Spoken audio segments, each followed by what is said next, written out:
to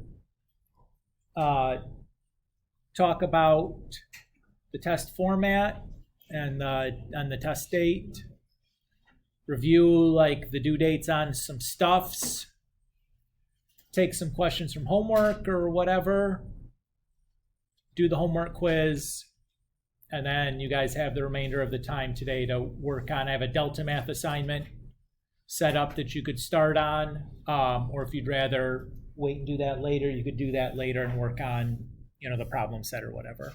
Okay? Everybody cool? Okay.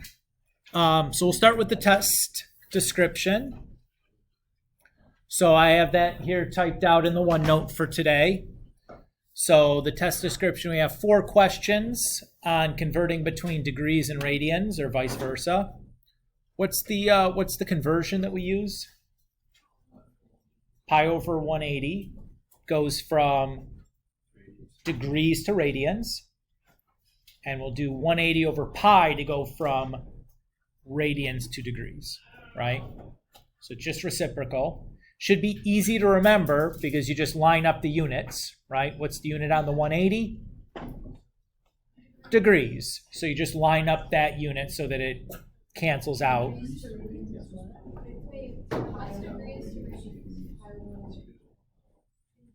The 180 needs to be on the denominator of the fraction to cancel degrees. Yeah, it's just the angle. Oh, because then the 180. Yeah, yep. Just like in chemistry class. That's what I thought. All right. We'll have 2 questions using those arc length formulas. What's the basic arc length formula? S is equal to R times theta, right? That assumes that theta is measured in radians.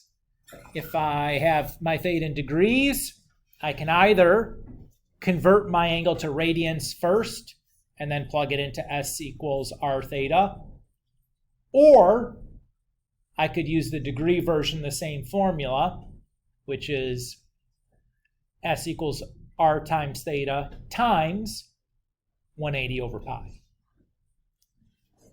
Or I'm sorry, pi over 180.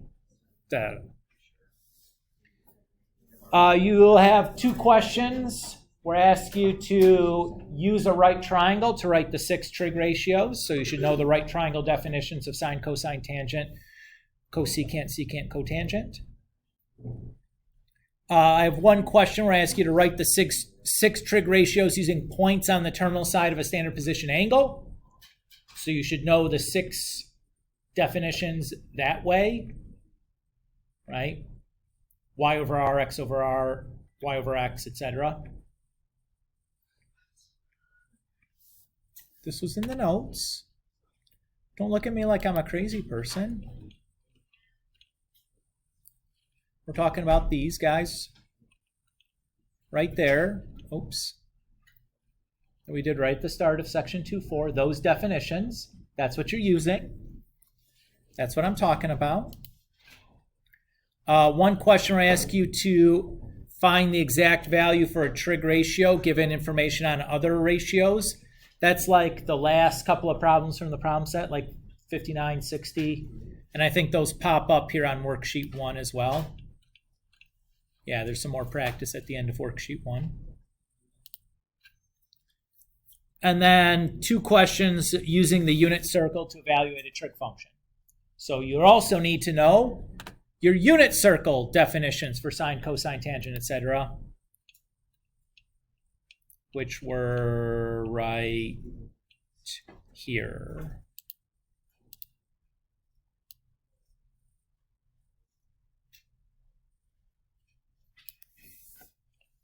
The same as the other, point on the terminal side definitions, except the R's are just 1 now.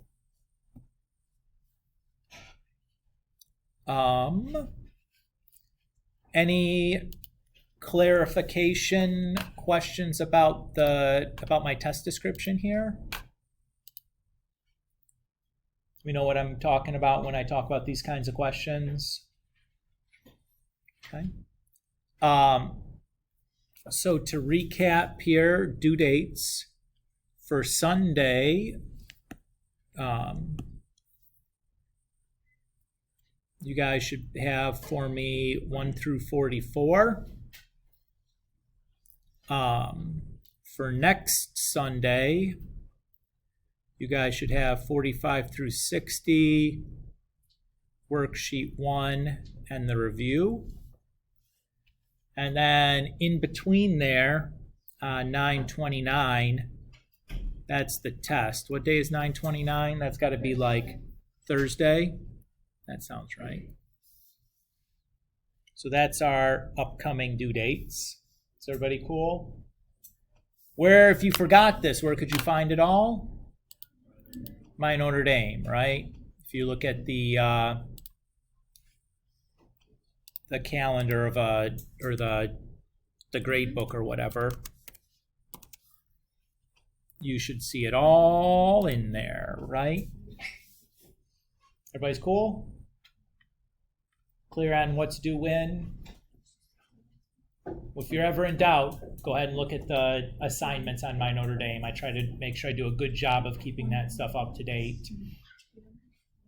At least once a day, I try to go back there and make sure that everything is still correct and up to date. So, okay.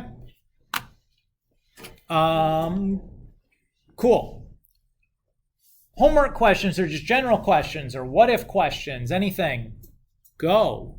What do you guys got? Anything for me? Ava. Okay, so like when you put the R theta over 180. Oh. So when you're talking about the arc length formulas, if theta's in radians, we just do that. If theta's in degrees, then we just have to multiply by the conversion factor to move the angle back into radians. So you can either do that at the beginning, just to the angle, or you can tack it onto the formula. It's doing the same thing. Yeah, no problem. So remember, for the arc length formula, S is the arc length, R is the radius, and theta is the angle measure.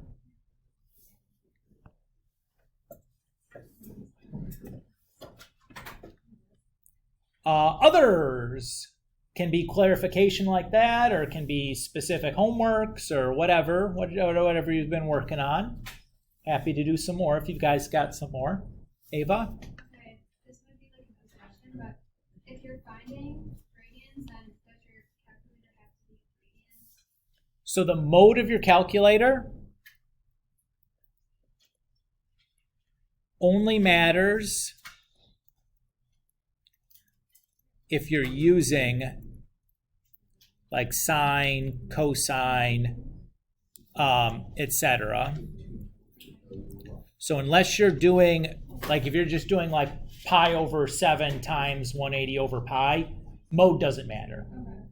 If you're doing sine of pi over 6, then yes, your calculator needs to be in radians. Or if you're doing sine of 47, yes, your calculator needs to be in degrees. But if you're just doing like arithmetic, the mode of your calculator doesn't matter. Okay. Not a silly question.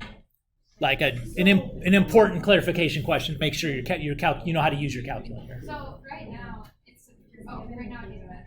We're just finding degrees or radians. It doesn't matter if it's in degrees. Unless you're using sine, cosine, or tangent, it does not matter.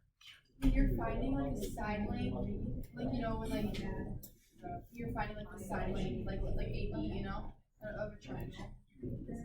So you have like, you know, doing something like this. That's what you're When asking. you're trying to find x, it has to be in degree. Yes. Because you're using the 17 degrees to find it. Yes. And that would be tan. Or sine, because that's opposite and hypotenuse. And the reason we need degree mode is because we're doing sine of 17 degrees. So it's the trig functions themselves that tell you, or that indicate whether you need to be, what mode you need to be in. And then you change that to 5 divided by sine of 17. You'd multiply both sides by x, and then divide by sine 17.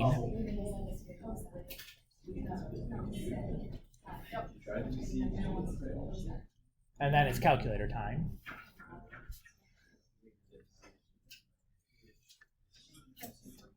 What do you guys think? Ready? Yeah, so go for it. Let's do it. All right.